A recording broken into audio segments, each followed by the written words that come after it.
record, and I will also now stream this little baby. Oh, are you up. going to stream Friday nights on at 8 o'clock on Facebook also? Yeah, for sure. If I remember. No, I will. I will. I don't know. It's like, no, I will for sure. I definitely want as many people to see that as possible. It's really going to be good. And no, for sure. I promise you. I just so Well, it many doesn't matter. No, so many different things to remember, but I really do want everybody to see this group of kids. They're such sweet kids. And some of them have really good voices and some of them don't, but they still sing with all their hearts, and they really are they're wonderful kids. So we're going live on Facebook, and yeah, whatever. So whoever's here, we're glad you're here. Okay. And I will start sharing this Torah portion in a second. In case you saw, and now we are up on Facebook. And there's Francine. Francine, you're on Facebook. You're a star on Facebook right now. Right now. We are. I did post yesterday. I hope people saw. I did my minute of Torah. I did my minute of Torah about Naso. And I actually added music to it, and it's like become a major production now. So it was nice. I like that song. It worked well for that. So you put it on JLTV? Your 5 minutes? I did. I put that one on because I actually put some I put some music on it. I jazzed it up. It was nice. So and I like that song. I like that Argent song. So I put that up there, and we got 4 people watching us right now on Facebook too. So there's people there. Hello, Facebook. You can say hi too if you're watching. Type in your name. And now Mike and Mary, you're on Facebook right now. No, I'm not. You were. No. You are right now. Right now when you're talking to me, you're on Facebook. Yeah. I'm not.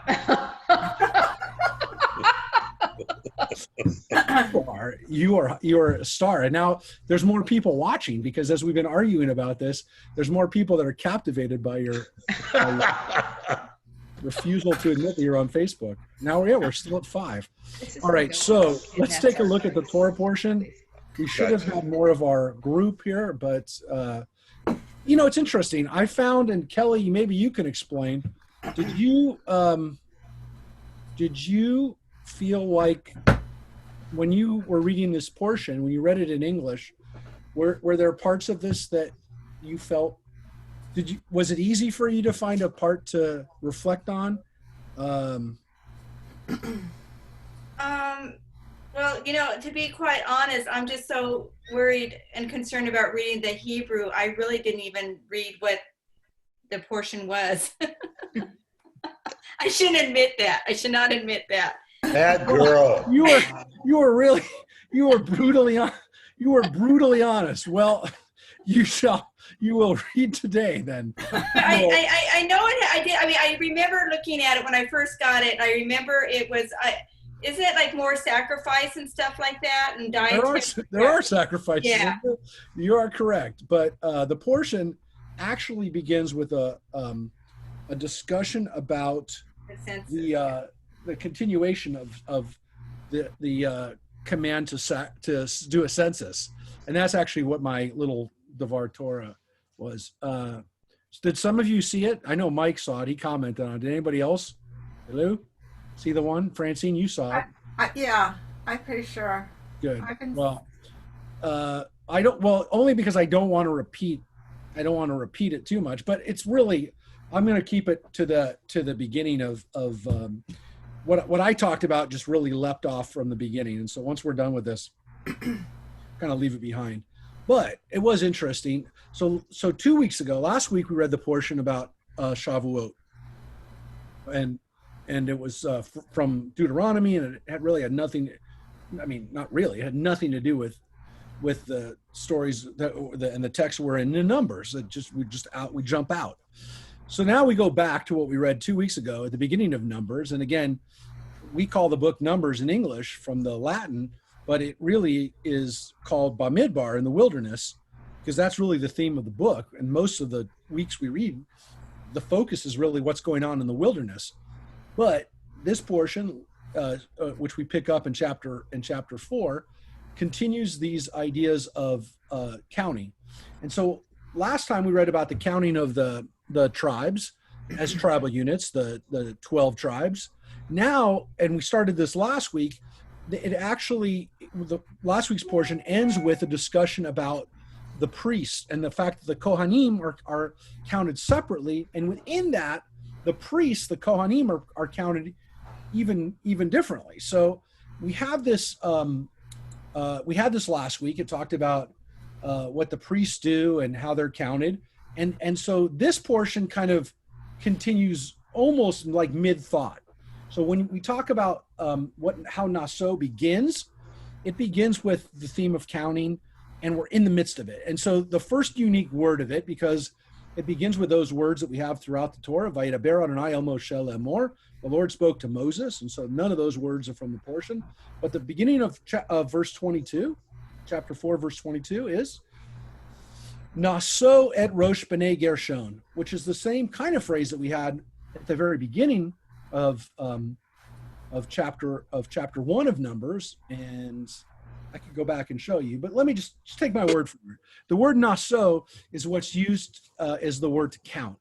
And so it says, take a census of the Gershonites. And the Gershonites are a subgroup. They're one of the sons of Levi. And so this is a subgroup of the Levites. And it kind of, again, continues on from where we were last week with some of these subgroups. Now, here's the point that I kind of talked about in my Devar Torah, and so I'll do a quick summary of that. It says Naso et Rosh, lift up. The word Naso means to lift up. Et Rosh, the word Rosh means Head. head, exactly, like Rosh Hashanah, the head of the year, Rosh. Lift up the heads.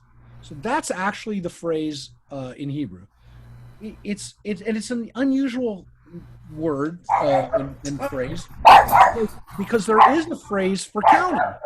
Mesaper means to count or to kind of mesaper can also be to like number or recount or tell.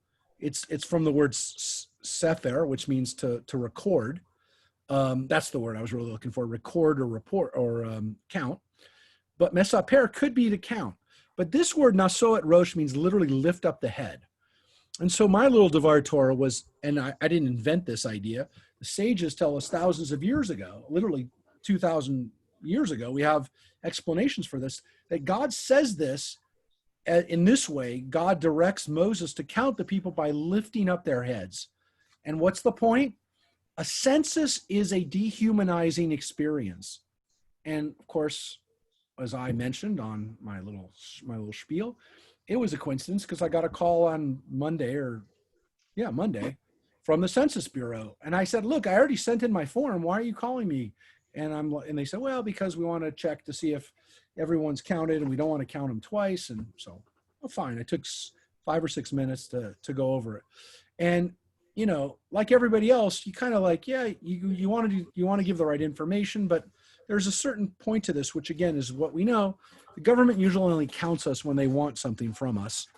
It's in their best interest to know how many people there are, oftentimes because they need to know how they can tax us. But of course, we also know it gives us voting power. So you want to answer it so that people know you're here, so that you can vote and they can apportion the right number of Congress people for you, so that you get better representation. So, you know, you got to participate in the census, but we know that, you know, usually it's not for our benefit to be counted.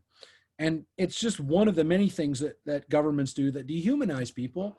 And my point was really, again, the governments that count and keep track of people the most are usually the most brutal and usually the most dehumanizing, and oftentimes the governments and the societies that you just don't want to be a part of.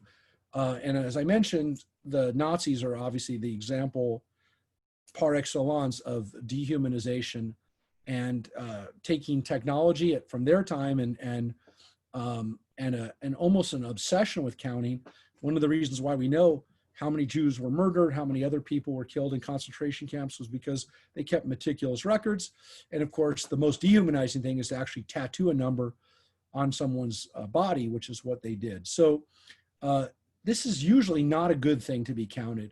And so the Torah, and God literally says here, by lifting up their heads in this experience, in the midst of doing something that is dehumanizing by nature, lift up their heads, try to make them feel better, and compensate during this period by trying to make them feel like they are individuals and that they're unique.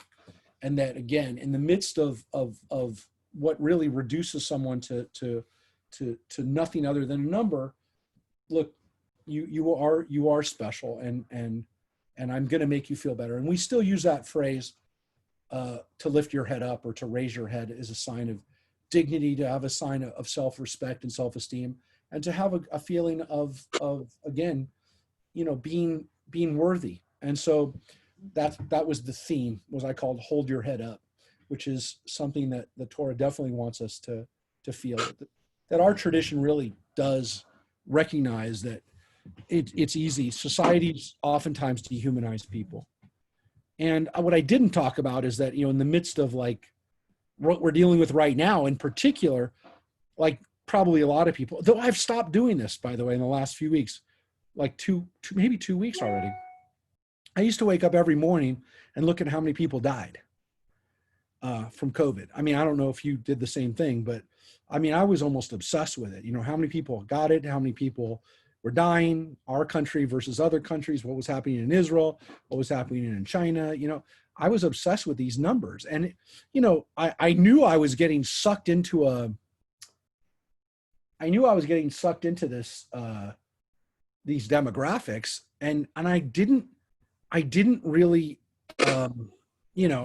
like everybody else, when you look at those numbers, you forget that each one of these people that died had a story, had a life that's now done. And as much as I was troubled by the fact that these people died, I was looking at it as one of 10,000 people, or now in America over 100,000. It was just numbers that were adding up every day, ticking up every day, like a stock or a bank account. It was literally like, oh, what is the weight of these numbers, and not the fact that each one of those people had a beautiful life that's now done. So I didn't talk about that, but I easily could have just talked about that. Yeah. Yeah, it's Philip. What really got me was I had just finished listening to an audiobook by a female author, and then I picked up the New York Times like a week later, and she had died of COVID-19. And I just finished listening to her audiobook, which she read, not somebody else. Yeah. And I kind of felt like I knew her a little, because Right. I listened to her. And it's just really, that made it very personal for me, even though I didn't know her personally. I don't know. Well, no, I think there's another point that you're here at too, which is that for a lot of people, well, there's a couple things there that you raise. One of them is that for a lot of us, this didn't become real until there was somebody that we knew that actually died of it. So that's one thing. I mean, there's this weird phenomenon that it becomes real when it hits home. There's also, I think, this idea too that the numbers are just what was it? Who was it? Was it Stalin that said 10,000 people that die as a statistic or whatever, and then one person that that dies is a tragedy. It's there is this sense that it is personal, and it is that's one of the reasons why Anne Frank's story is so powerful, is that people can't wrap their minds around 6 million Jews being murdered, but this one girl, this one 12-year-old girl that they identify with, becomes somebody who again, because they read them, they now feel connected and they feel like they personally knew them, even though they've met them through literature or through media. It is it is something that I was really in the midst of a couple of weeks ago. Even when I read the portion and started like thinking about what we're going to talk about today, I really thought that we're going to talk more about, COVID deaths on when we were talking about this now. And again, because we've kind of been thrown into a whole nother tragedy, if you will, we're thinking less about it. There's nothing more you can say about it. Of course, and as you know, a few minutes ago, we got our earthquake. So, we're going beyond the trifecta now. We need our fires, and we've got a little bit of everything. So it is a strange how, again, the Torah portion, when I read it 2 weeks ago, I really was thinking about that. And then by the time we read it this week, I was really thinking more about the fact that each person, the numbering of people and how that dehumanizes people, which, by the way, was one of the issues why, when people said, well, there's, this is how many people died of police brutality. This is how many people have died of this, and again, it's not really until like there's a face to the story, then it becomes a different story. It becomes, and I think that's probably more where I was by the time, I thought about the portion this week. So again, it's just something to think about. Again, as we read the Torah, how sometimes just in a week or two, the Torah portion completely changes. And who knows, maybe by Friday it'll change again. I don't know. All I know is that this portion, when we gave it out to the B'nai Mitzvah, we weren't thinking about COVID in whenever, November, December, when we handed this out to everybody. It was definitely not at the front of our minds then. What we'd be thinking about at the time. Look, I mean, I knew we'd had other people that had read when we read this, when we read this portion in previous years. So I don't know. Let's get a little further. So it says again, raise up their heads. And then it says, record them from the age of 30 years until 50, all who are subject to service in the performance of tasks for the tent of meeting. These are the duties of the Gershonite clans as to labor and porterage. So before we get into the duties, let's talk about the bigger issue, which is right here. Record them from the ages of 30 to the age of 50. Because normally, well, we don't need that right now. Normally from the previous chapters and the other numbering, remember we start counting people at what age? Anybody? Hello? 20, right? What? 20. Yep. Yeah. So here we're counting people at 30. The Levites, counting them at 30. And more importantly, we stop having them basically in this count, if you will, when they're 50. So here we have a starting age for them and an ending age, essentially a retirement age.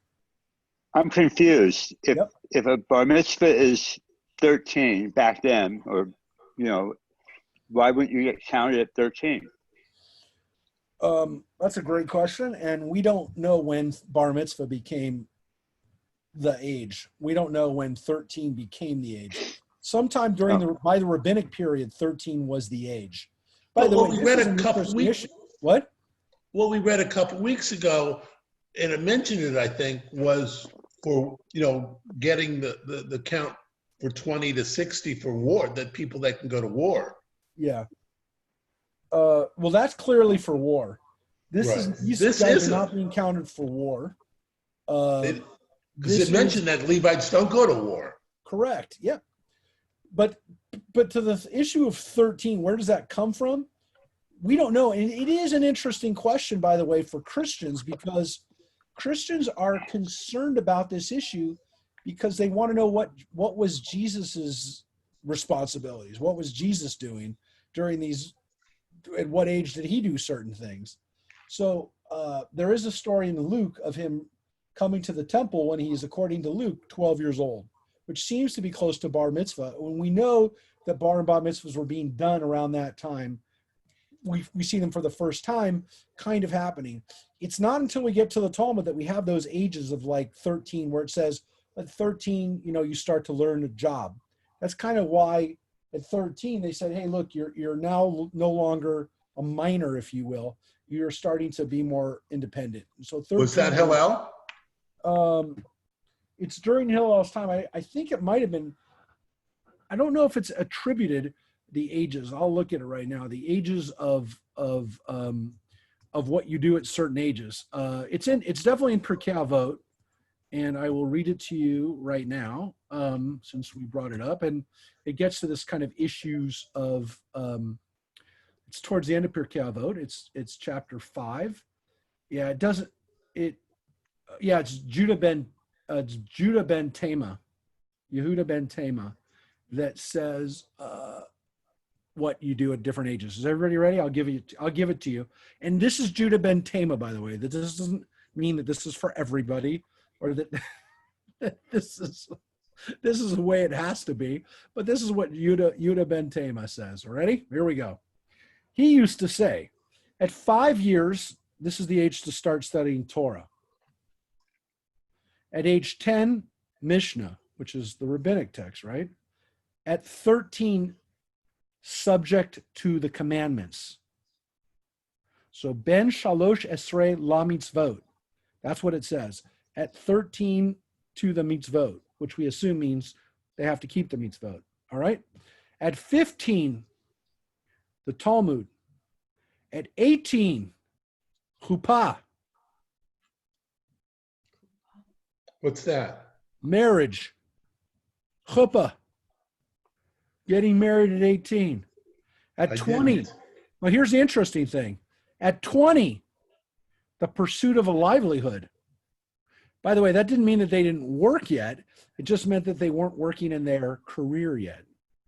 20, their pursuit of livelihood. At 30, the peak of strength. At 40, wisdom. At 50, able to give counsel. At 60, old age. There you go. The word they use there is zikneh, which literally means being an elder. I wouldn't necessarily old age, but definitely a zaken was a leadership position, an elder. An elder, I would say an elder rather than old age. Bad translation. Ben Shivim, 70, fullness of years. Fullness of years. 80, age of strength, gvura. Tishim, lashuach, which they translated as a bent body. Ben Me'ah, at 100. Ke'ilu met, as good as dead and gone completely out of the world. So they did have people that lived to be 100, but it was not usually much longer after that people were passing. But 70 was considered a fullness of age because, again, if you lived 70 years, it was considered a long life. You lived a full life. But it didn't mean that you were done, because Shmonim at 80, it was Gvura, it was strength. All right. So when we look at ages, that goes back to what we see here in the Torah for the Levites. Remember, this isn't for everybody. As Mike Schwartz just said, at 60, people would be phased out of the military, right? And in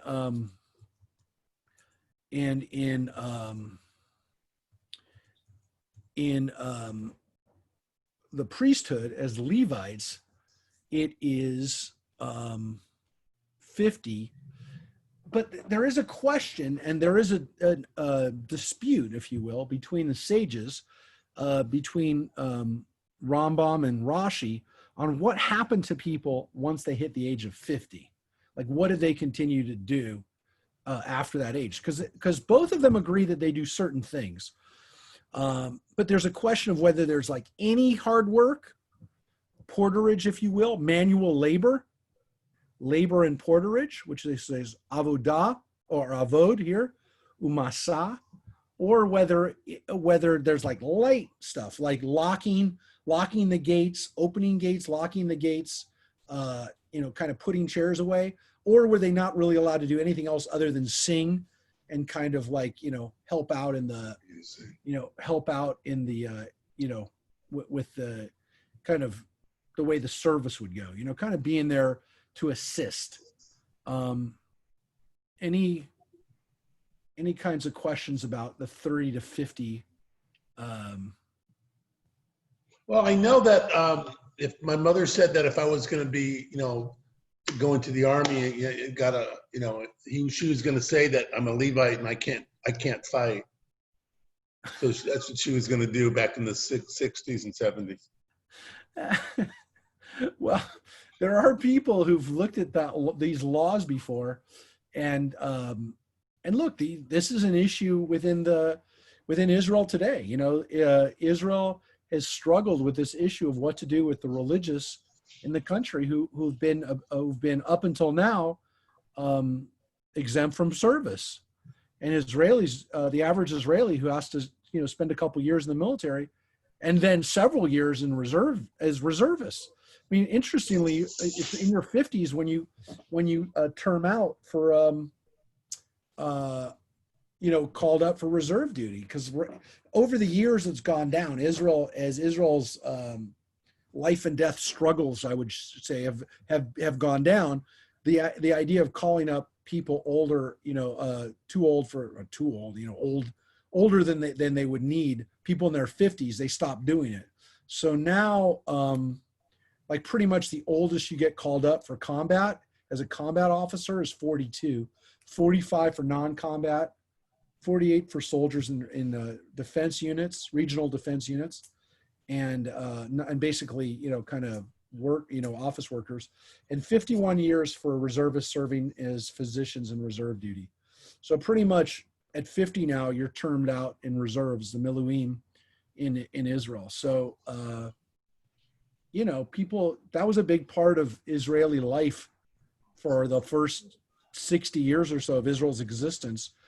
Getting called up for your 2 weeks a year in the reserves was a big time to, kind of get together with your friends and see how they were aging. And, people would kind of, it was a meaningful kind of experience of life, people who had their friends from their reserve duty. So now it's so many exemptions and so many, you term out so early, it's not the same kind of,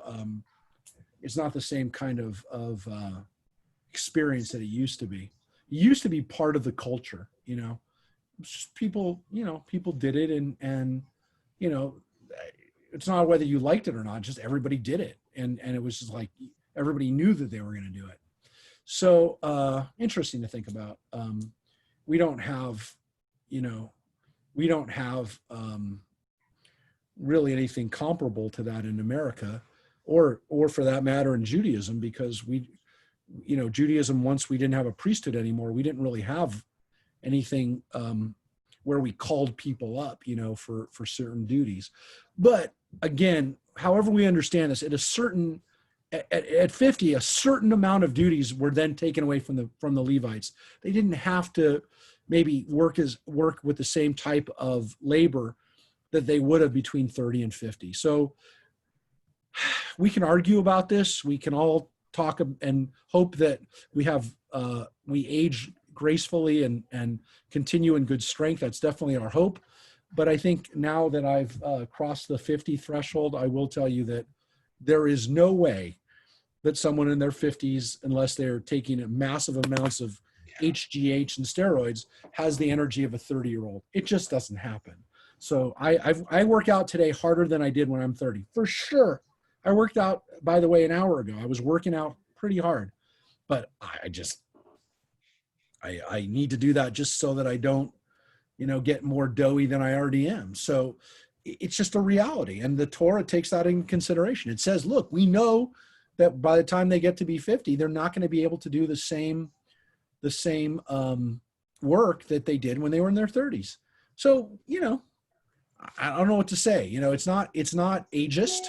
It's a reality. It's a physical reality that people, especially when they're doing heavy labor, which some of the priests, some of the Levitical work was picking up, as we saw 2 weeks ago, picking up tents, picking up posts, lifting, as you can see right here, carrying the cloths of the tabernacle.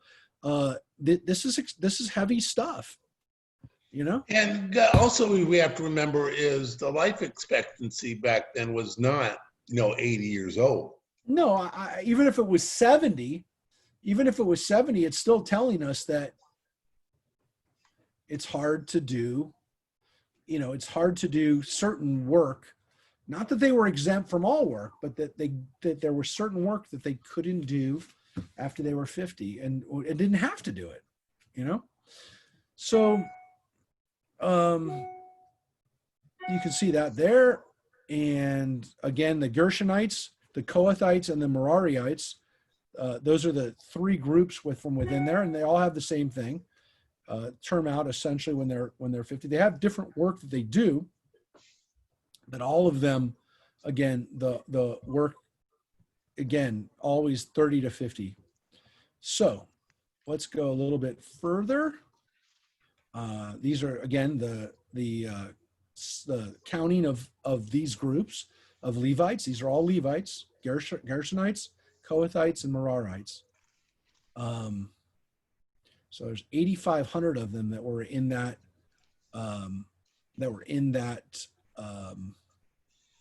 last group. No, that's the total group, the total number of all three groups that were in that thing.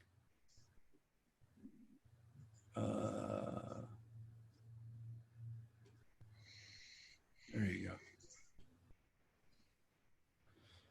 So let's look at chapter 5. So we get into a whole different thing in chapter 5. So now the counting is kind of done, which is why when we get to chapter 5, we have a different there is a whole different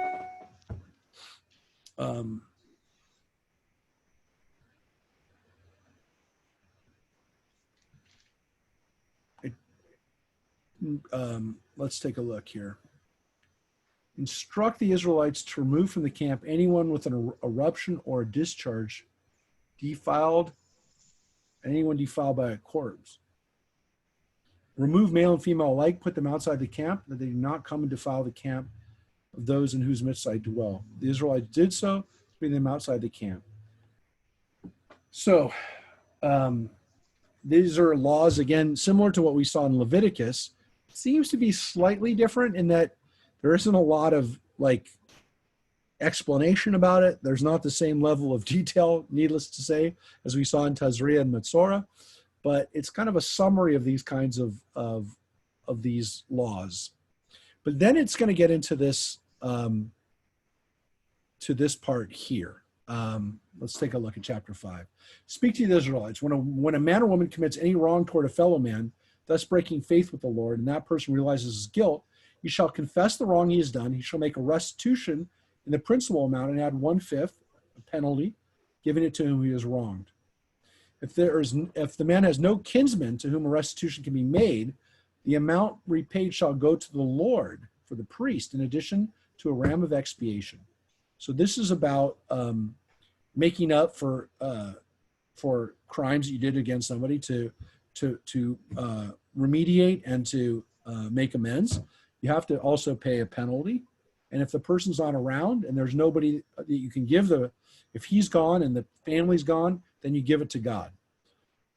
But this seems to be, and again, it's only a few verses, it seems to then get into this bigger issue, which is, I think it was what Mike was going to talk about, wasn't it, Mike? No. This wasn't? No, the end of chapter 6. Oh, so you're going to talk about the Nazarites. No. No? The blessing. Oh.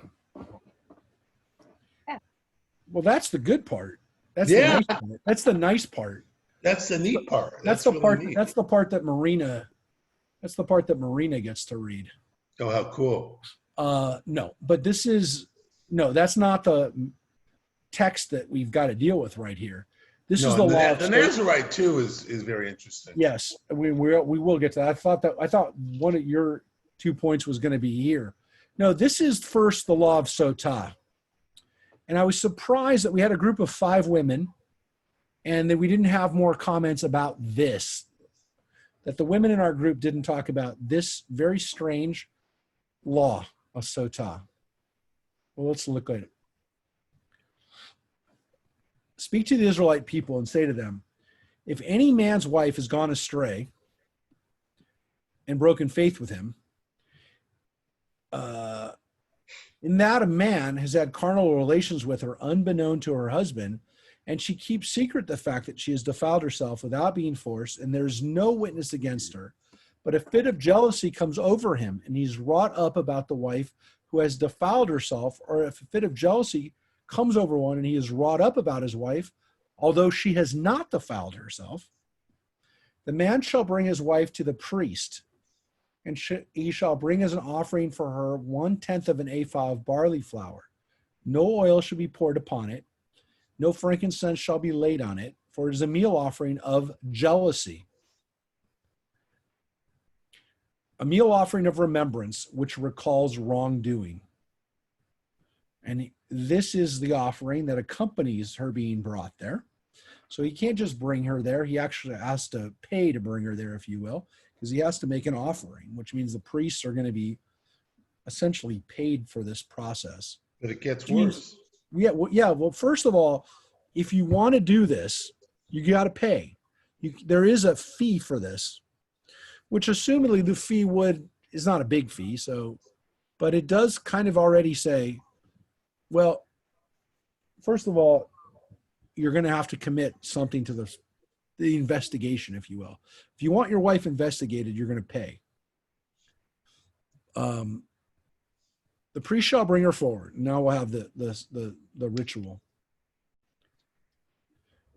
The priest shall take sacred water in an earthen vessel, and taking some of the earth that is on the floor of the tabernacle, okay, Hamishkan, Karka Hamishkan, the floor of the tabernacle, the priest shall put it into the water.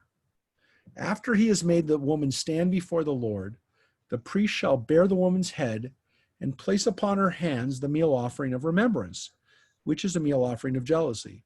And in the priest's hand shall be the water of bitterness that induces the spell. It says, Me ha-marim, the bitter waters. Bitter waters. The priest shall adjure the woman, saying to her, if no man has lain with you, if you have not gone astray in defilement while married to your husband, be immune to harm from this water of bitterness that induces a spell. But if you have gone astray while married to your husband and defiled yourself, if a man other than your husband has had carnal relations with you, here the priest shall administer the curse of adjuration to the woman. As the priest goes on to say to the woman, here's the curse. May the Lord make you a curse and an imprecation among your people, as the Lord causes your thigh to sag and your belly to distend. Why is this even in the Torah? Wait, let's finish it. Okay. May this water that induces the spell enter your body, causing the belly to distend and the thigh to sag. And the woman is supposed to say, Amen, Amen. The priest shall put these curses down in writing and rub it off into the water of bitterness. So it's got dust, it's got water. The other ingredient here is the curse itself. It goes in. He is to make the woman drink the water of bitterness that induces the spell, so that the spell-inducing water may enter into her to bring on bitterness. Then the priest shall take from the woman's hand the meal offering of jealousy, elevate the meal offering before the Lord, and present it on the altar. The priest shall scoop out the meal offering a token part of it, and turn it into smoke on the altar. Last, he shall make the woman drink the water. Once he has made her drink the water, if she has defiled herself by breaking faith with her husband, the spell-inducing water shall enter her and to bring on bitterness, so that her belly shall distend and her thigh shall sag, and the woman shall be a curse among her people. But if the woman has not defiled herself and is pure, she shall be unharmed and be able to retain seed. This is the ritual in cases of jealousy. Let's just finish this up. We're almost done. When a woman goes astray while married to her husband and defiles herself, or when a fit of jealousy comes over a man and he's wrought up over his wife, the woman shall be made to stand before the Lord, and the priest shall carry out this ritual with her. The man shall be clear of guilt, but the woman shall suffer for her guilt. All right. So now that we've read the law of Sotah, let's talk about it. So, Mike, now that we've read this, why do you think, I'm going to ask it first back on you, why do you think this is in the Torah? Why would the Torah have this ritual, this crazy ritual? See, I'm reading this, and I feel like I'm reading some kind of, a witchcraft book, because it's, a curse and I don't know. I read it this afternoon or this morning, and I just it doesn't make sense to me. And it didn't last year when I read it.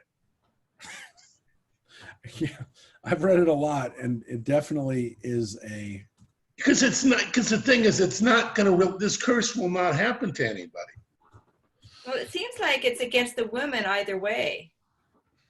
Well, you're not going to. Wait a minute. What if a man does this? That's okay for the man. What's the consequences when a man does this? No consequences. Well, first of all, the man can't be held liable for, there's no way to prove whether or not. So, okay, let's step back. First of all, a man isn't liable for anything other than sleeping with the woman who he's committing adultery with. If he's committing adultery, his punishment is death. So the question is, what happens if the husband accuses her of adultery and then she would get sick? Then assumedly the husband would have, or not the husband, the community would execute her and the man. So here it's like, well, is she going to get killed? Because we read earlier the punishment for adultery is death. We read that in Leviticus. So here it seems like if she had adultery, she is just going to have a distended. I mean, it's bad. I mean, don't get me wrong. It's I think because if she's not earlier, dead. Rabbi, earlier it does say if there's no witnesses. So I'm assuming if there's witnesses, she would be killed. Yep. Which seems, by the way, to indicate something that the Torah doesn't really say, but the rabbis do say, which is that the law of executing people, it seems like in the Torah, there's a whole lot of things you can be executed for. That because of that, and because of this, like even in the Torah, the rabbis basically said, unless there's witnesses who saw the people, and not only that, the Talmud goes further and says there have to be witnesses to say that these people were warned that the penalty for what they were about to do was death. Now, it doesn't say that in the Torah, but you have this kind of law which seems to be like, well, we're already limiting what the damage is for the person, because you're right. What makes this person kind of like free from the murder penalty is that she denied it. That's all she had to do was deny it. All they had to do is not be witnesses, and there's no murder. There's no crime.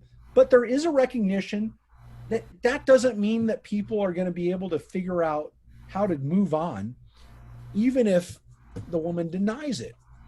So what's going on here? Well, some people have said, look, this is a bizarre law in the Torah. And there's actually a tractate of the Talmud called Sotah that deals with this. And then, of course, deals with a whole lot of other stuff that doesn't necessarily have anything to do with. There's great parts of Sotah that have nothing to do with Sotah, with this law of Sotah. There's actually a book, by the way, called Sotah, which is a book about adultery in the Jewish community. It was by I think Naomi Rogan wrote the book, but it is look, there still are issues today of what happens to it's Naomi Rogan did it. She's a American a woman who lives in Israel, modern Orthodox, who has written books about Jewish life, Orthodox life, and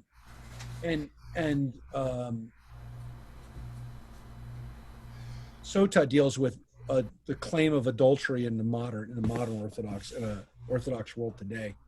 But there is this kind of recognition in Judaism from the Torah on, that just a husband's feeling of jealousy is going to ruin the marriage, and it's been pointed out, and I do believe it every time I read this, and as I get older and have seen more and more, not necessarily smarter, but I've definitely had more and more experience of seeing life and seeing what people deal with, that the Torah actually is doing something very,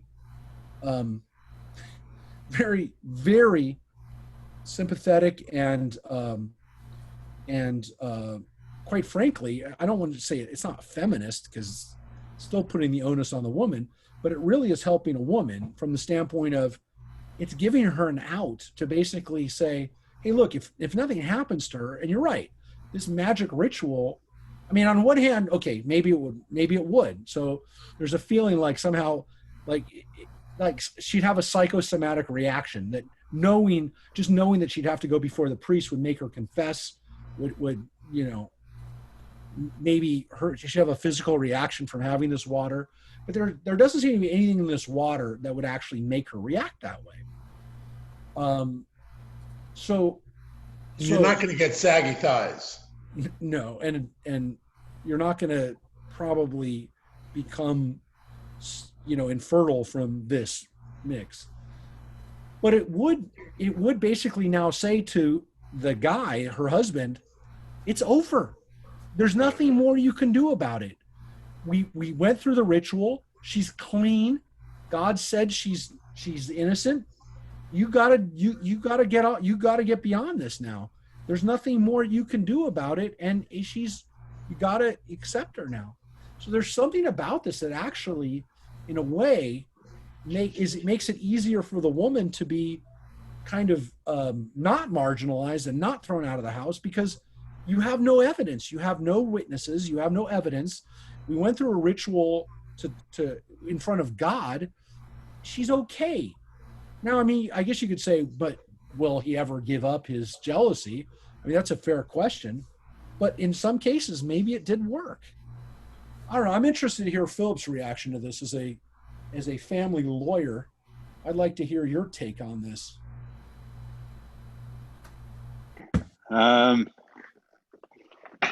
I come from a no-fault background, California. So all this, I don't mean to, try to be funny. It's really how we're brought up in the law. And so the whole notion of adultery or all of this, it just isn't something that's relevant in California family law. Okay. Now I want to hold you on that too, because you are an intelligent man. I know you well enough to know that you're an intelligent person. Now I want to just step back for 1 second, because everything you just said is true. But I think even as you were saying it, you recognize this. As much as we say there's no fault divorce, and as much as people laugh and go, hey, it doesn't matter whether I committed adultery, when you've walked into situations where you know that one of the spouses, even if the spouse that you're representing is the philanderer, if you will, is the party that is, kind of, in your mind has been the perpetrator of infidelity, if you will, that it changes your opinion of the person that you're representing. It's just natural. Well, you can't possibly go, it doesn't matter, it's no fault. It changes the dynamic of the case. It changes the dynamic of the divorce, and it makes it worse. So I'm going to ask you this. I'm going to ask you this question in 2020, because we're in 2020 now. Yeah. What about when it's the woman versus the man? Well, I'm gonna have to think here. It's usually the man, not the woman. But that's anecdotal, but that's been my experience. I think the men are much more offended by it. That's what I assumed you would say. So when the man is the aggrieved party, well, you said two things. First of all, that when it's the man who's responsible for the adultery, people aren't as they wouldn't really be shocked by it. Let's put it that way. Well, it's still we still go back to traditional patterns. I mean, I'll have the female client, if I'm representing the woman, and she'll mention, she'll denigrate the girlfriend. Mm-hmm. But if it's the man, if it's the woman who cheats on the man, what I've noticed in 25 years of practicing family law, if the woman's cheating, the man will view his wife as a whore or a slut or whatever, but he normally won't say much about the boyfriend. He blames. He doesn't really. He doesn't say, "I'm going to kill him," or "I'm going to go out and beat him up," or "I'm going to." It's really none of that.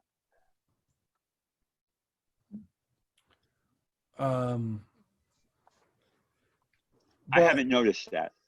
But you would say that the expectation still, even in 2020, is kind of more of the traditional idea that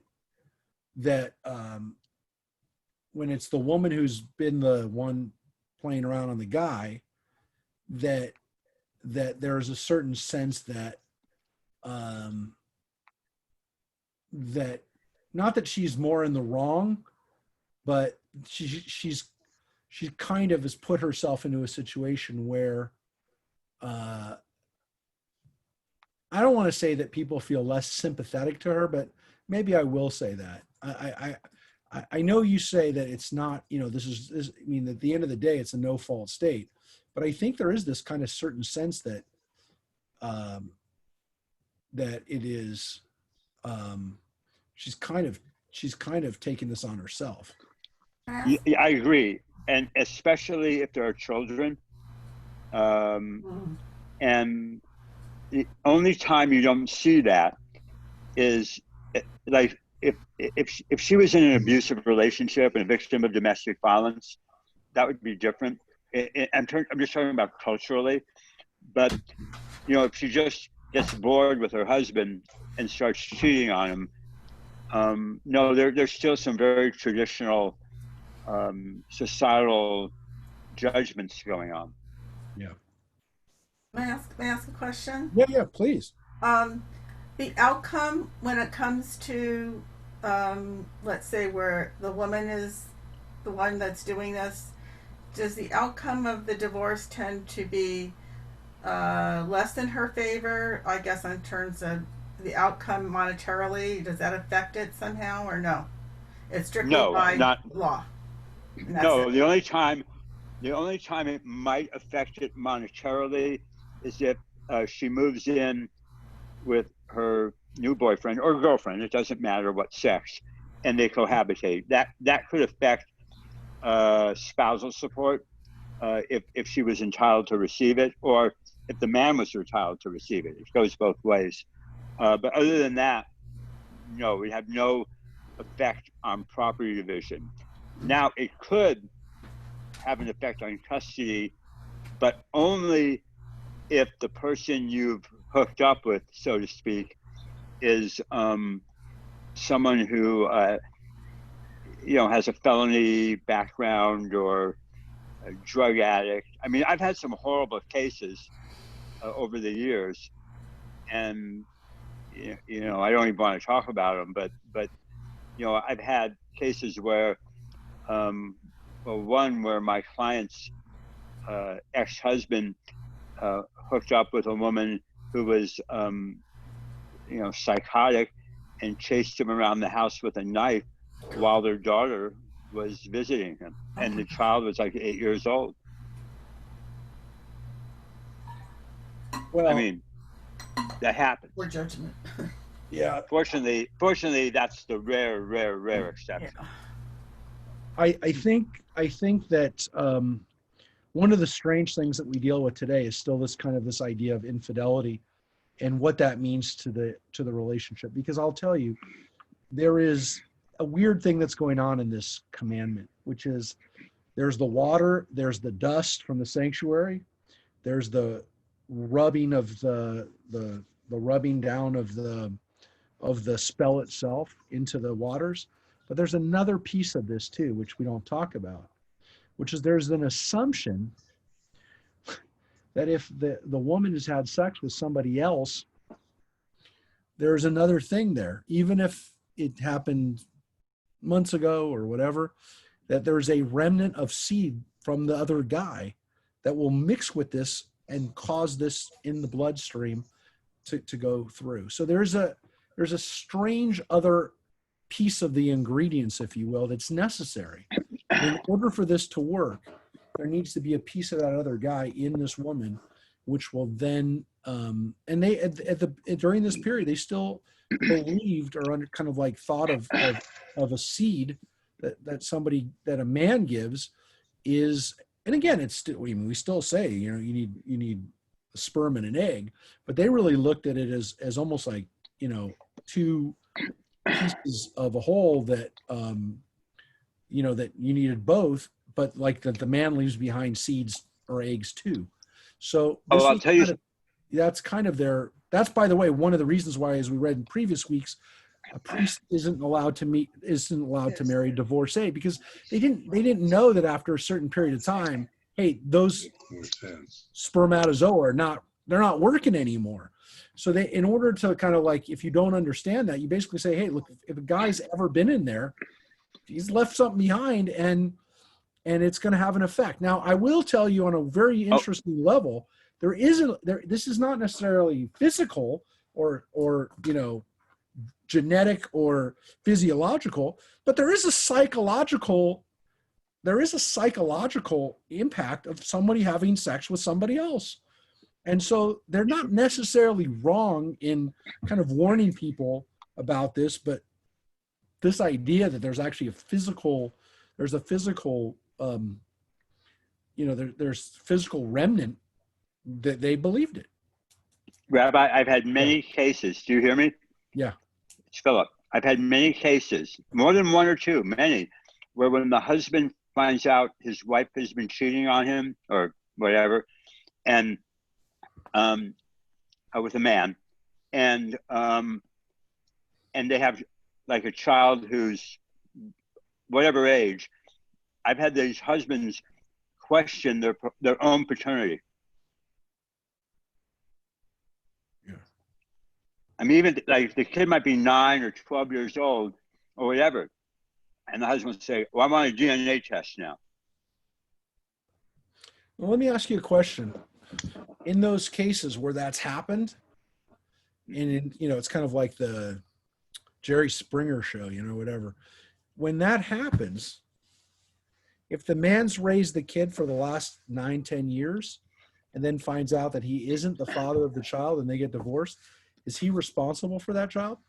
Well, the law is that when a child's born and a couple is married, the husband would have 2 years to request a paternity test. And after 2 years, it doesn't matter.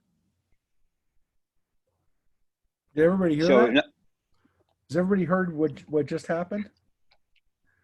California, state of California, basically follows Jewish law on this when it comes down to paternity. And even when there was, for thousands of years, Judaism couldn't establish paternity. They basically say what Judaism says, which is that the father of the child, unless it can be proven, right away, is not the father. He's the father forever, even if the kid looks completely different than him and everything else. You can't walk as long away. as that's only true if they're married. Yeah, well, in Judaism, it wasn't really an issue. You couldn't not be married. If you had a child with a woman, she was your wife. No, seriously, she was your wife. There was no, well, we're not married, but no. Once you had a child with her, if she wasn't married to somebody else, I mean, unless she was, there's no way. I mean, I shouldn't say no way, but very rarely was there ever a situation where someone impregnated a woman. Again, unless it was a levirate marriage where you're helping this woman who's not had a child. I mean, it doesn't happen. It happens here nowadays all the time, as you're pointing out. But what happens, by the way, Philip, if the couple isn't married, but lives together, and the man thinks that he's the child's father but isn't, he's not responsible if that child turns out to not be his? No, he would be. There's a test. There's a case. The original case was Clevenger versus Clevenger. It goes back many years, and there have been other cases. But basically what happens is if a man takes a child into his house, I mean, it doesn't have to be his house physically, but wherever they live, and represents to the world or to the people that he's the father, or acts like the father and provides support for the child, and the child has no reason to believe otherwise, then he's the father. And that's what I thought. What I mean by so even if they're not married, he's still responsible for that child. Oh yes. Philip, yes. I have a question on that now. Now with DNA that's so prevalent now, has that still held up in court? Yes, but what happens a lot now when a woman gives birth and they're in a hospital and the man is there and they're not married, the hospital is required to request that the man signs what's called a voluntary declaration of paternity. And it's a form with the state of California, the Secretary of State's office. And if the mother signs it and the man signs it and says, yeah, I'm the father, and they send that in, and 1 year later, he's now the father. And so now you don't even deal with the 2-year rule because that only applies to people who are married. Now, 1 year after that, like if it's 1 year and a day, and then he says, oh, I'm not really the father, or I don't think I am, or she even tells him he's not, and he finds out he's not, it doesn't matter. Because you signed that you were. Wow. Yeah. And so I always tell people to come into my office and they say, let's say they've been together for 2 years or 3 years and they have a child and now they're breaking up. And now the woman says, well, you're not going to see him again or her again. And this child is not your child. And I asked them, did you sign a voluntary declaration of paternity or parentage at the hospital? And they say, yes. I say, do you have a copy? They usually don't have a copy. We have to get it from the state of California. But once we have it or they have it, the matter is settled. It's over. He's the father. And Rabbi? Yeah. Does everybody hear that?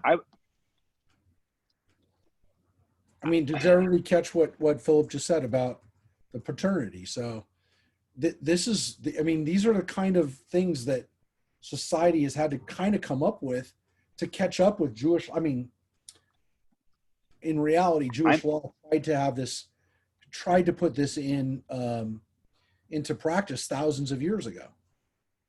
the thing that really amazes me, maybe not amazes me or surprises me, is in studying Torah on these Wednesday nights, I've learned a lot more about family law. I thought I knew a lot of, I don't want to say I thought I knew everything, but I'm learning really a lot about where the roots of a lot of California family law has come from. And it's come from Torah. Yeah, and it really does try to protect as much as possible women, and women from, you know, a real situation. I mean, I really do want to point out here, I kind of want to leave this off now, finish up this next section, this chapter 6, which is totally different, by the way. Well, yeah, totally. I'd say pretty different.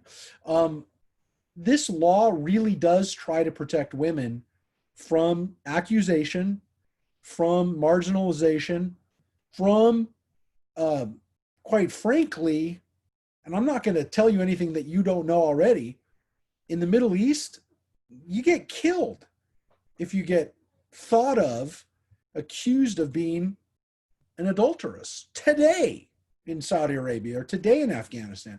This is real. So this law actually prevented women from being falsely accused, and also, I got news for you, probably correctly accused of adultery. So this is really progressive. And again, we can laugh at the ritual and the spell and the magic and all this other stuff. But, you know, some people pointed out, unless you go through this kind of pageantry of the ritual, people wouldn't take it seriously. So people needed to have some level of this be holy, ritualized, magical, superstitious, whatever, because then they would take it seriously. And so there's something about this that actually gives it some heft. So just keep that in mind. I mean, you know, we can laugh about it or marginalize it, but I think the more we actually think about how advanced this type of situation was for women, I mean, perhaps thousands, if not tens of thousands of women in ancient Israel survived because of this ritual that basically would get them off the hook. So keep that in mind. I mean, it's not, you know, it's not perfect, but it is, for its time, maybe really, really advanced. That's all I want to offer. All right, so let's take a look at chapter 6. Because now there is, I think, kind of like a, you know, this is a separate law.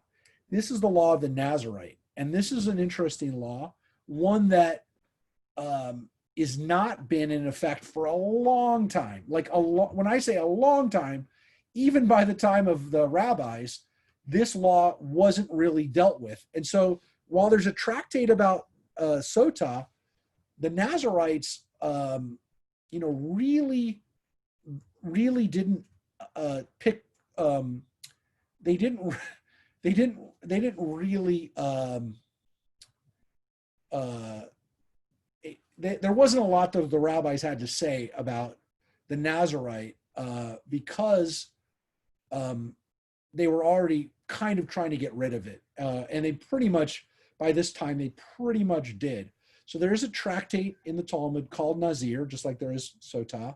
But there really is this kind of idea that the Nazarites, that was a time during the biblical period, we're not going to do it anymore. And once the temple was destroyed, there was no way to do Nazarites anymore because there was no way for them to do the rituals to make themselves Nazarite. So just kind of keep that in mind. Rabbi, Yeah. what is a Nazarite? Well, let's take a look. Let's take a look at the laws first, and then talk a little bit about it. And that's what we're going to finish. That's what we're finishing up with today. So the last part we'll do right now is the Nazarites. So this is the section, folks, that our B'nai Mitzvah women are actually reading. They're reading from the beginning of chapter 6.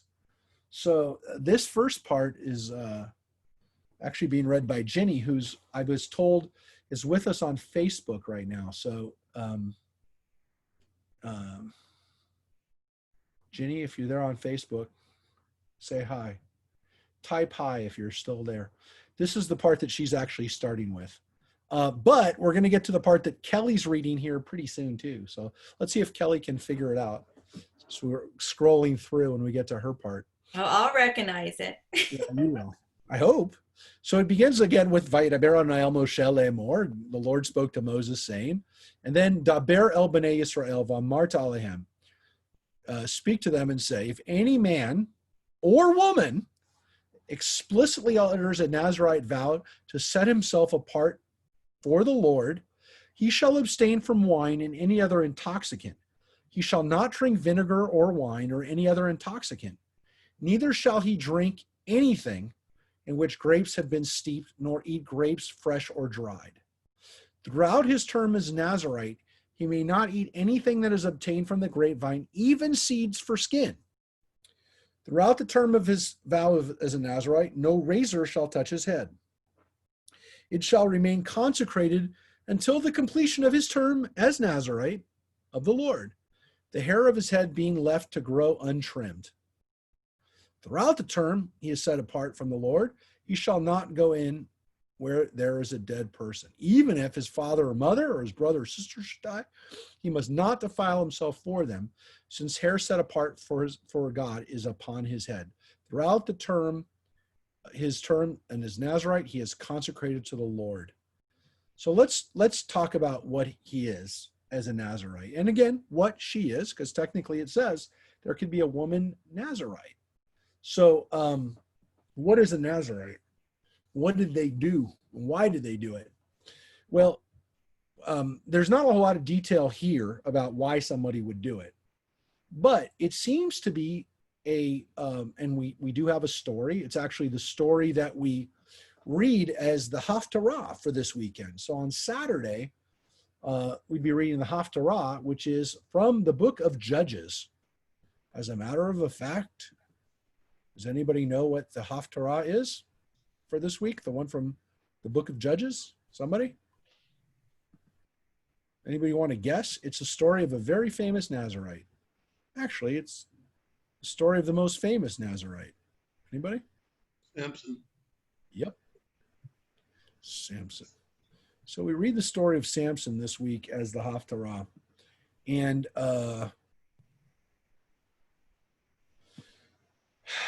it's not a happy story, Samson. I mean, you've seen the movie, you've maybe read the book, maybe you've read this section, maybe you haven't.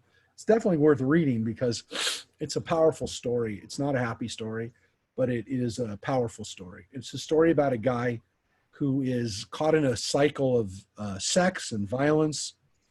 No one's ever done a great movie version of this, unfortunately. Probably actually the last great version of it was the one that was done with one of the original DeMille classics, the one with Victor Mature and Hedy Lamarr, who is, by the way, part Jewish. I want to point out her mother was Jewish, Hedy Lamarr. This was, a pretty violent story and difficult when it came out in '49 to really show the full violence and sex really of this story. But it is kind of the story set along the backdrop of a Nazirite, of a guy who's a Nazirite, because it says, what's interesting about Samson is that he's made a Nazirite from birth. He doesn't have any choice in the matter, which could be part of the problem. It could be part of kind of like if you will, the cycle that is almost putting him from birth on a collision course for death and destruction. It's kind of interesting to think about that. So an angel appeared, there's a guy, it says a certain man from Zorah, the city, from this tribe of Dan, whose name was Manoah. We don't know his wife's not named here, but an angel, they couldn't have any kids. Similar story, similar theme. An angel appears to the woman, says, you are barren and have borne no children, but you shall conceive and bear a son. Now be careful not to drink wine or other intoxicant, which is good advice for a pregnant woman. Don't drink wine or intoxicant. There you have it right there. Or eat anything unclean. For you are going to conceive and bear a son. Let no razor touch his head, for the boy is to be a Nazirite to God from womb on. He shall be the first to deliver Israel from the Philistines. Now, I will tell you there's a weird scene in here where the angel tells her this. She runs and tells her husband, and her husband's like, "What are you talking about?" And of course, whenever your wife comes and tells you, after you haven't impregnated her for several years, that we're going to have a baby, and this guy told me we're going to have a baby, you probably do want to talk to your divorce lawyer, your family lawyer right away. So you can give Philip a call when your wife says, "This man of God came to me and told me I'm going to have a baby." But there's the qualifications, of course, and he is most definitely an angel. The book of Judges tells us he's an angel. We know that from right away. But maybe the man wasn't so sure. Anyways, the point is that he's a Nazarite from birth. That's not normal. Nazarites are not supposed to be put into this without their consent. Let's take a look at why. Because this is, as you can see, even as the angel tells it, this is not an easy life to have. And it's not just because you can't drink, but you also can't cut your hair, and you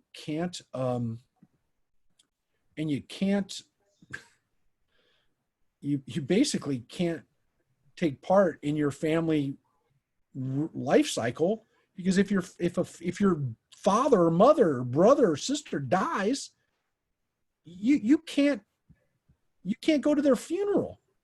It's okay. I feel like a Nazarite right now, Rabbi. Yes, you're a Nazarite. We saw your pony. We see your ponytail. Little one.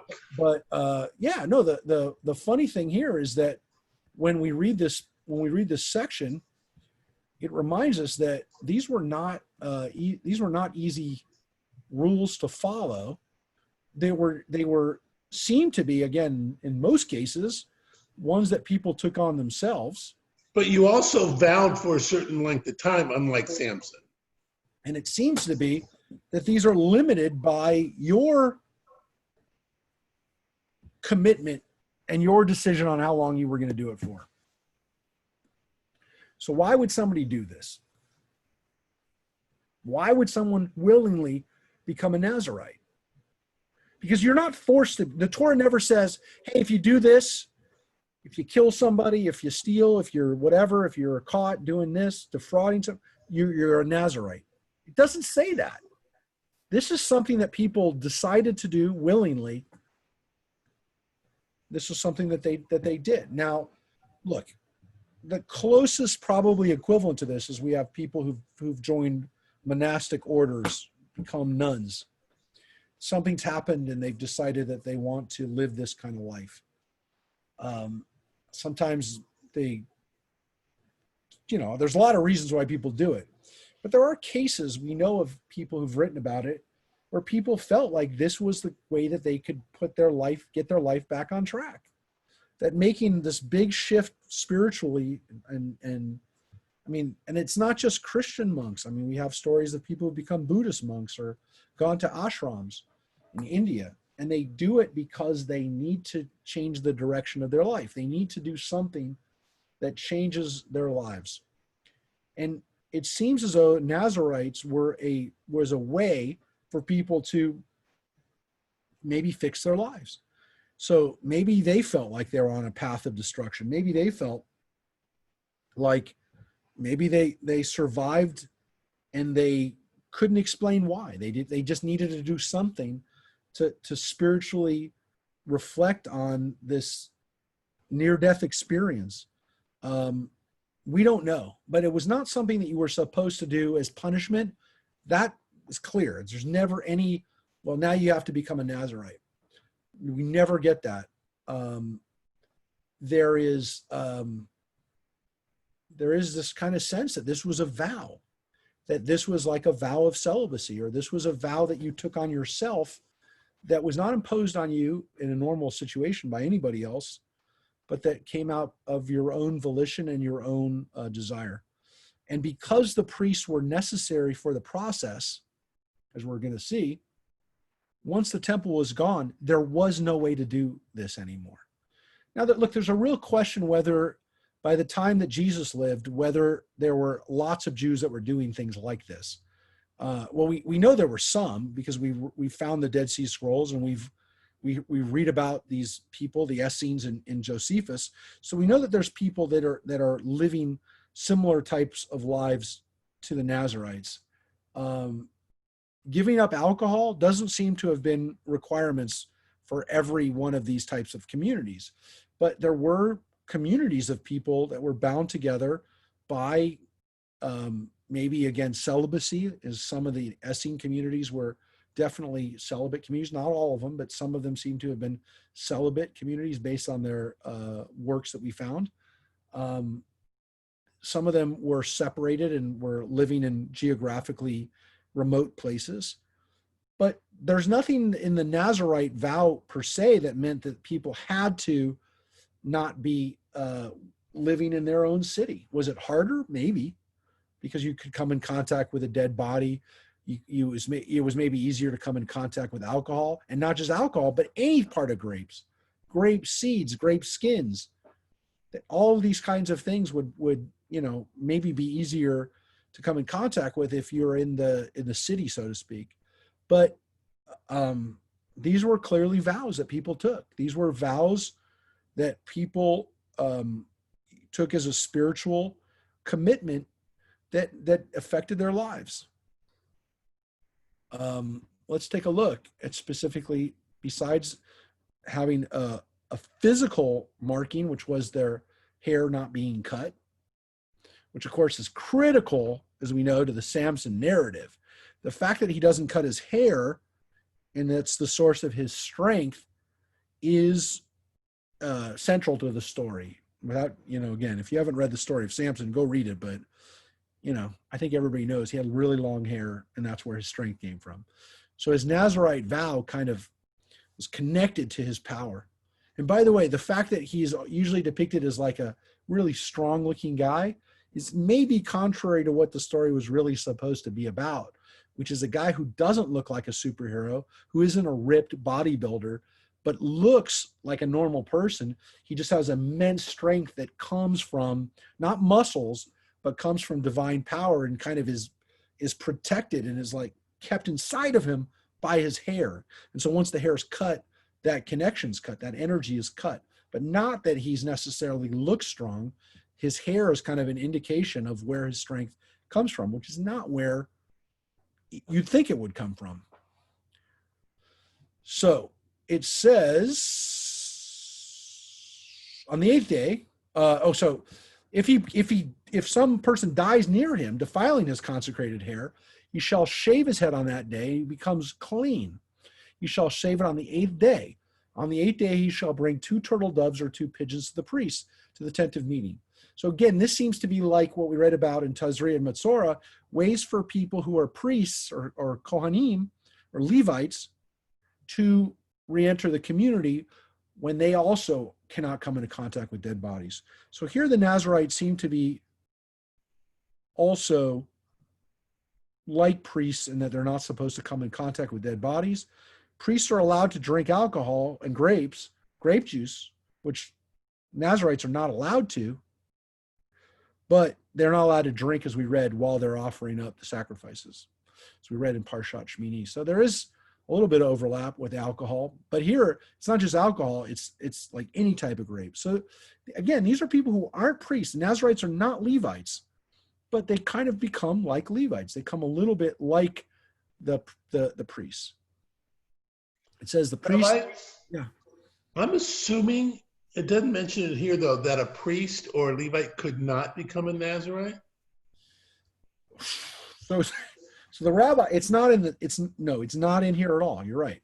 So the rabbis do discuss whether a priest could become a Nazarite, and would a priest become a Nazarite. So to some extent, it's kind of like double. It's like an overkill. And there's another issue here too, which is that there probably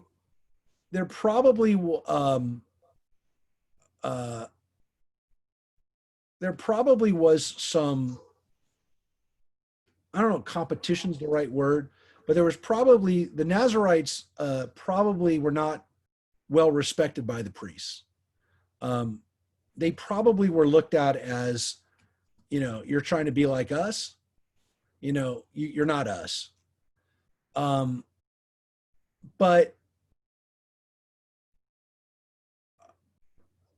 the priests were not, they were not supposed to be, they were not supposed to be Nazarites, because to some extent there's this understanding that a Nazarite is a temporary situation. The Levitical, when you're born a priest or a Levite, you never stop being there. You never stop being that way. You can become defiled and then you can become purified, but you never stop being a priest.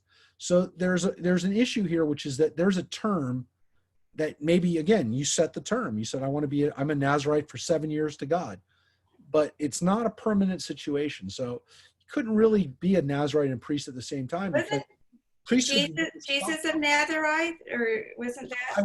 It's a very good point you make right now. So there's a question of Jesus being a Nazarite. Now, the problem is that he's the stories of Jesus being a Nazarite are kind of corruptions or bases on the fact that he was from Nazareth as a city. So there's this kind of idea of, well, was Jesus a Nazarite? Was he called Jesus? Well, first of all, I do want to point out, you had to be Jewish in order to be, Jewish in order to be a Nazarite. You couldn't, somebody who was a ger or somebody living amongst you could not be. And it does seem that maybe, it seems as though there might have been confusion about it amongst Gentiles who weren't really sure what a Nazarite was. But it's pretty clear that Jesus is not a Nazarite because he drinks wine. He's got wine everywhere. Wine doesn't seem to be any issue for him. And so there is this kind of issue that when you understand what a Nazarite is, that Jesus wasn't one of them. Did Jesus take on Essene vows? Maybe. There are a lot of people who think that Jesus, when he was with John the Baptist, or around that time, that he became kind of an Essene during that period, but we don't know for sure. And it could be, again, that it was it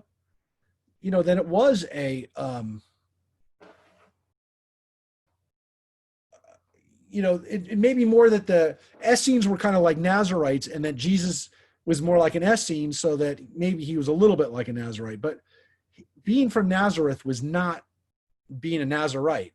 They're different names, and they're not the same. So I want to point out that, was it part of the confusion? Absolutely. It wasn't part of the confusion for the early Jews. They would not have said, "Oh, Jesus is a Nazarite." I will tell you that as Christians have read the text of the Bible and have read about Jesus, this kind of idea of alcohol being something that they should kind of give up is what led Mormons to stop drinking alcohol, to banning alcohol for practitioners, for followers of that faith. So the Nazarite laws do figure in the background in Christianity.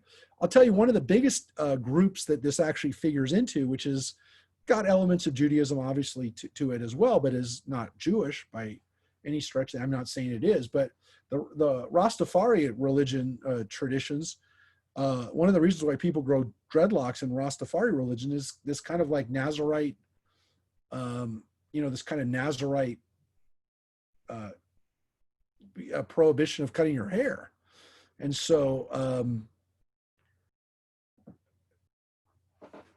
where Nazarites aren't supposed to drink, Rastafari were also not supposed to drink. That doesn't mean that they didn't and still don't smoke a lot of marijuana, but it could be that marijuana was allowed because alcohol was not supposed to be drunk.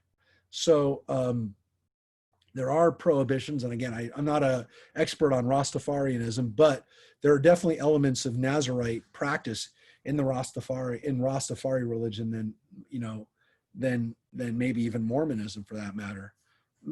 You know, that is something to think about. Was how people have read the Bible and then tried to, again, whether they were early Christians, later Christians. I mean, Mormons were talking about 1800s, Rastafari we're talking about 1900s, or 50 years ago. People have read these laws and tried to figure out how to live by them and how to reintroduce them. All I can tell you is that as long as we have the Bible, as long as people will be reading the Bible, they'll be trying to figure out how to be Nazarites or how to do things like this. It's not going to go away. One wonders that, because we don't know how the Essenes became Essenes, but you almost wonder if that's why they came Essenes is because of the Nazarite vows. Well, it seems as though with the Essenes, what really motivated them was the fact, or at least some of them, at least the Dead Sea Scroll community, the community that wrote most of the Dead Sea Scrolls, was that these were actually disaffected Kohanim. These were priests that were already priests, or the leaders were priests who were not happy with the way the temple was going and kind of were waiting for the temple to come back to their control. And so that these were people who were not happy probably with the Maccabean leadership of the priesthood and were serious. That's when the Essenes came about, right around that time. Yeah, so it probably was more of the priesthood that motivated them than the Nazarites, though it's an interesting question. Did the people who were not necessarily priests who followed the Essenes, did they see themselves more as Nazarites? Because again, the Nazarites really kind of occupy this, I want to kind of be a priest. I know I'm not a priest, but I kind of want to be a priest. And so did the Essenes who were not priests, that were not Kohanim, did some of them see themselves like Nazarites? And did they take on priestly type rituals because they wanted to be in the group? And I think that's probably pretty fair to assume that did happen. But the idea of Jesus, nothing that we see in the Christian Bible would lead us to believe that he's a Nazarite because he... No, but doesn't some people think that he was an Essene? Yeah, it's possible that he was an Essene or that he was affected by them, but we know we were almost sure that John Baptist was an Essene, right? Yeah. But I just want to point out in Hebrew, the word Nezer, which is the word here, Nizro, the Nezer or the Nazarene, the Nizro here, is with a Zayin. Netzer, Notri, which is a Nazarene or from Nazareth, is with a Tzadi. It's a different letter. So in Hebrew, it still sounds a little bit the same, but it's a different letter. It's not the same letters. A Tzadi and a Za are different. They're different sounds. One's a Z and one is like a TZ. It's like the difference between, I don't want to say pizza and pizza, but if you say you want a slice of pizza, people know you're probably have never heard or met an Italian before. But pizza with a TZ, a Notzri is a Christian. It's actually the earliest term for Christians in Hebrew was Notrim, or Nazarites, or Notes, the Nazarene, the ones who followed Jesus of Nazareth were Notzrim. That's what they were called. They were not called Jesus people. They were called Notzrim. That's actually still what they're called in Israel today. If you want to know what the word for Christian is in Israel, in Hebrew, modern Hebrew, it's Notzrim, Nazarenes. Not Nazarites, but Nazareans. I know it doesn't seem like there's a big difference, but in Hebrew, it's Notzrim, and in Hebrew, a Nazarite would be a Nazir. So it's Nazir and Notzrim. It sounds a little bit different in Hebrew.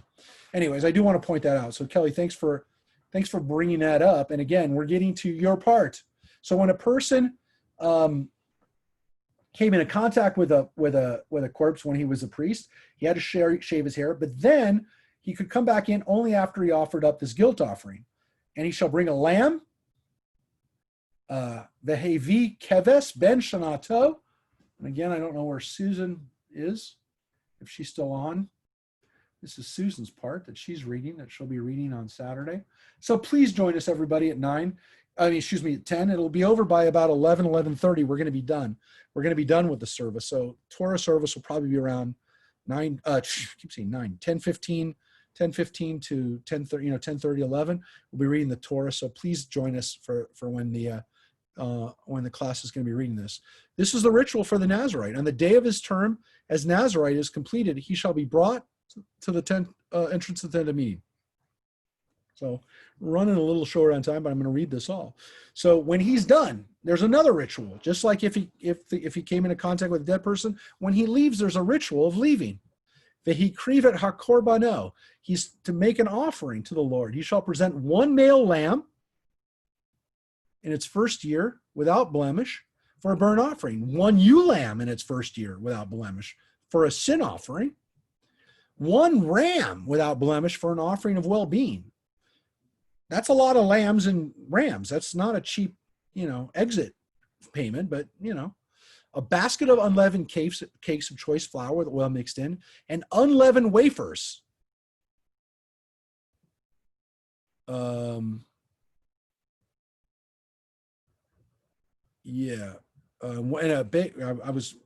a basket of unleavened wafers with oil, and the proper meal offerings and libations. The priest shall present before the Lord and offer the sin offering and the burnt offering.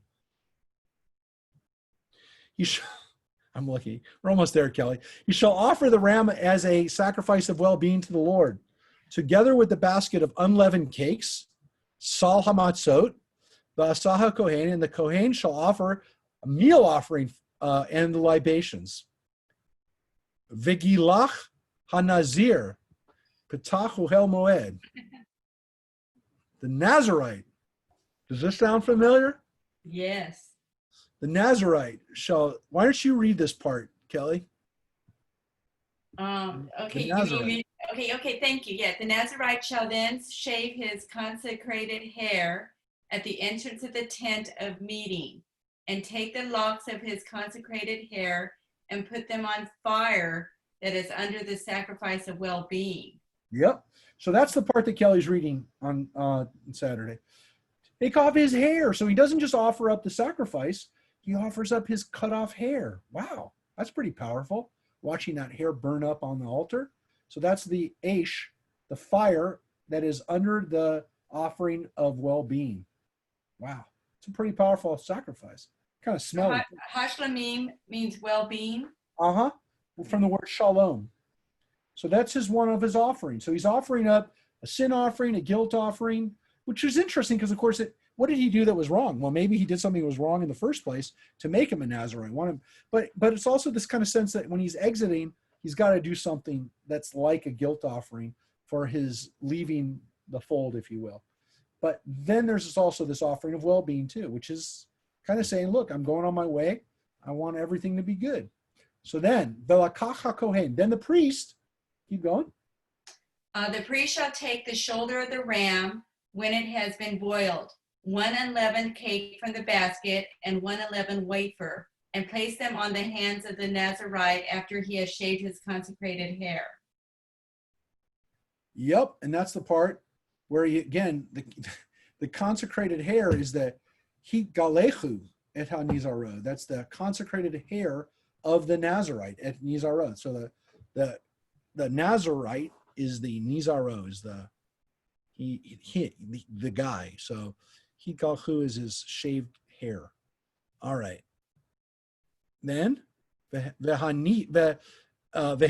So the word here, hanif and tenufa, this is the elevation of it.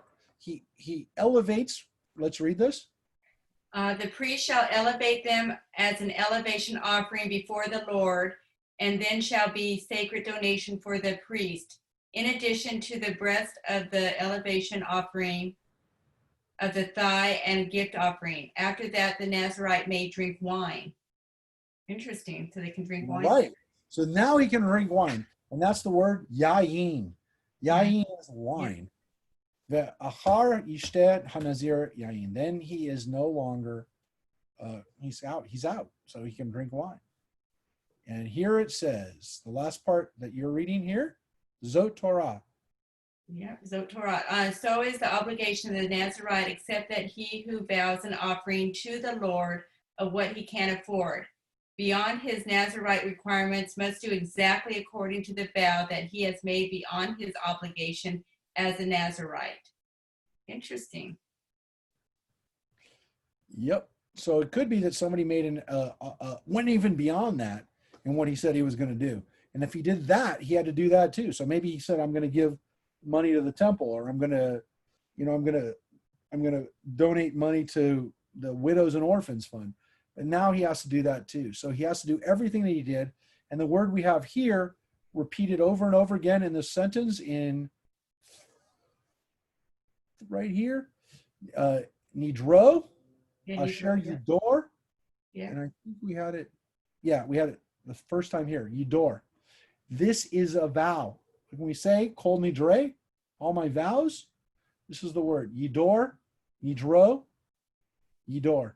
These are vows. And again, this is part of being a Nazarite, is making these vows, making these promises. So this is a serious deal. And again, the rabbis didn't want people to do this stuff. So they really looked at the story of Samson and said, oh, that's not good. This is not the way people should be living. And they looked at the laws and said, let's not have people make these kind of vows. This is too hard for people to follow. And they didn't want people to do it, which is strange because around that time you have Christians that are literally doing this. They're taking on vows. Now they're not taking on vows, by the way, not to drink. I don't want to point out anything that's too obvious, but I had several priests who definitely like to drink. They're my friends. And I will tell you that that's one of the few enjoyments that they have. And we know that the priests during the Middle Ages and up until recently made some really fine alcohol. I mean, you can think about the champagne that they made, or the Benedictine, which is named after their order. There's some serious alcohol that these priests made. But they gave up some other stuff, which again, Judaism did not want people to give up. Now, as soon as we're done with that portion that Kelly's reading, we read Marina's portion. And Marina's probably practicing right now, which is why she didn't jump on tonight. Marina has been at Torah Study for years and years and years, so we're not going to call her out for not being here tonight. And maybe she's even on Facebook right now. Right now we have, how many people are still with us on Facebook? We have 2 people with us on Facebook. All right, so this is the part that she's reading, and it's a part that you know really well. And as Mike wanted to point out, we had to get here, and we definitely want to finish with this, because what a wonderful thing to finish with. One of the earliest blessings that we have in the whole of the Jewish existence is here in the Torah, in this week's Torah portion. The priestly blessing. Yep. And it's wonderful to have this because, again, we say this to people at special moments in their lives. From birth, we don't really usually say it at funerals. We don't say it at funerals. But let's take a look, because Catholics actually say it at funerals. They do. Vaydaber Adonai el Moshe lemor.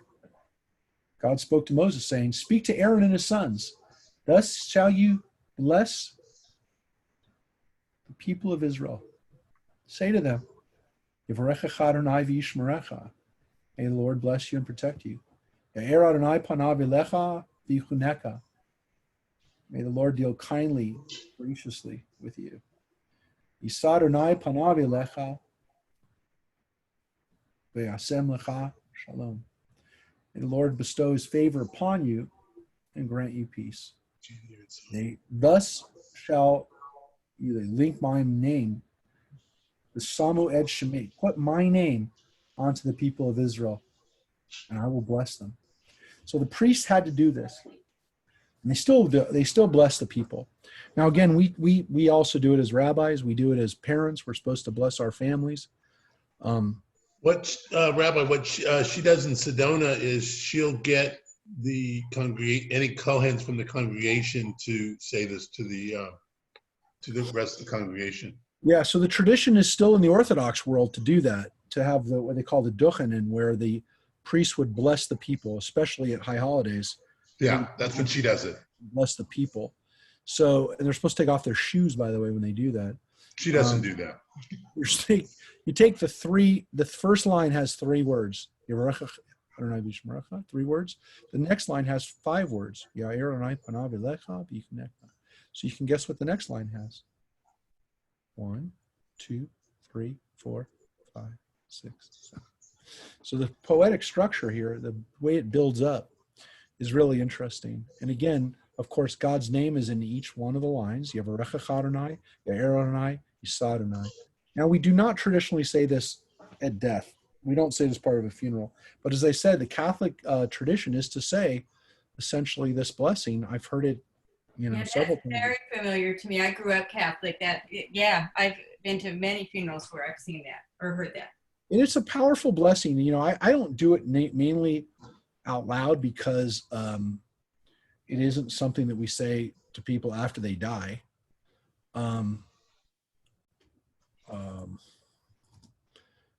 I do say it quietly, though, and I say it to myself over the person as we're walking with the body.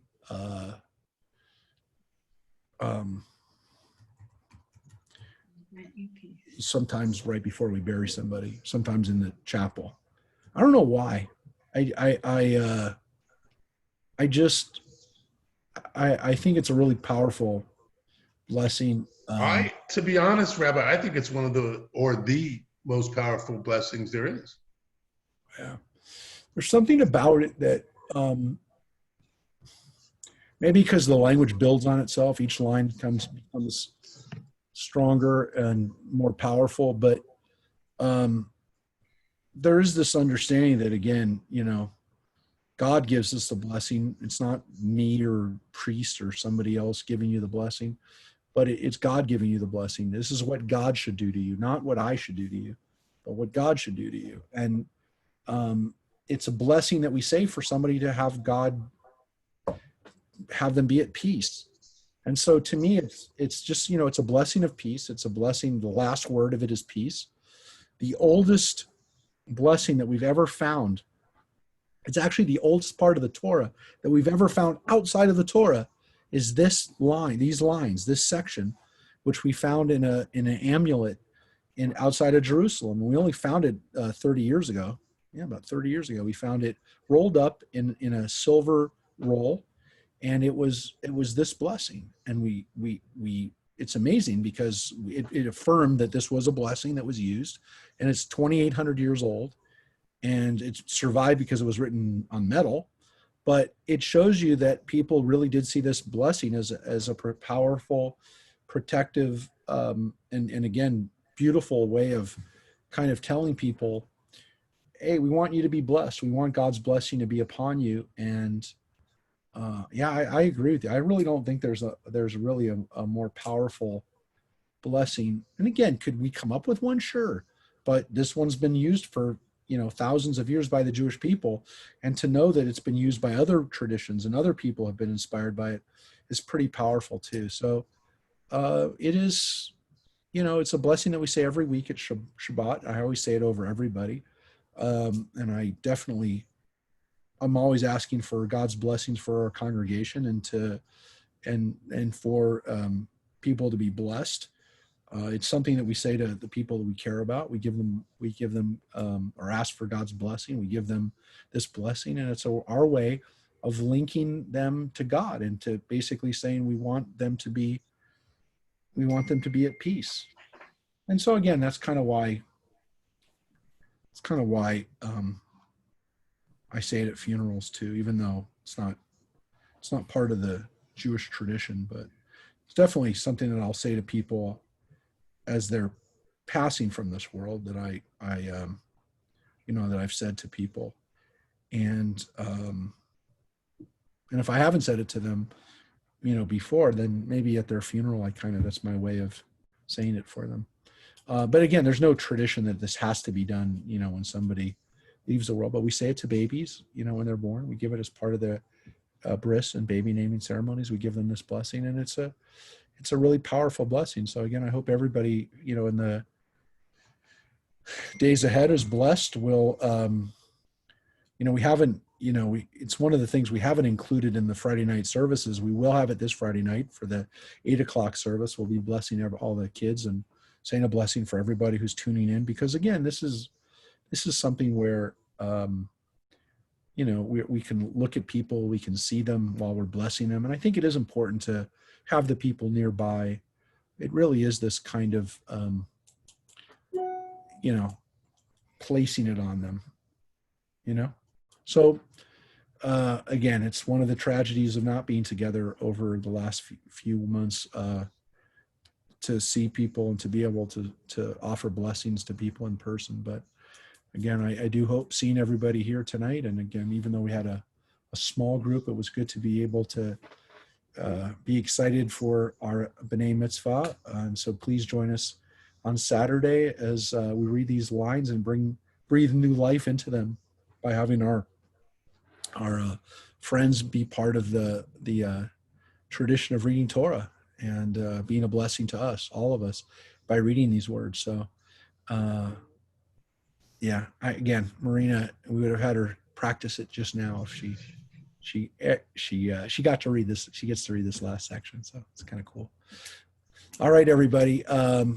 We will see you maybe virtually a few times this week. In the coming days, but stay safe. Let's hope our community is safe and you know, we pass by through the next 24 hours without any real troubles, and everything should be peaceful in our own backyard. So take care, everybody. Thank you. Thank you, Rabbi. This is, by the way, our first study after the Omer, but I do want to thank God for the mitzvah of studying Torah. Baruch atah Adonai and Eloheinu melech haolam asher kidshanu b'mitzvotav v'tzivanu la'asok b'divrei Torah, for the mitzvah of studying Torah. And again, for all of you to be able to hear our adult B'nai Mitzvah. Most of these people who never read Hebrew 6 months ago that are now reading this in Hebrew. It's awesome. And then you think about it, it's just it's an inspiration, especially in these days. So hope to see you. I can't stress it anymore.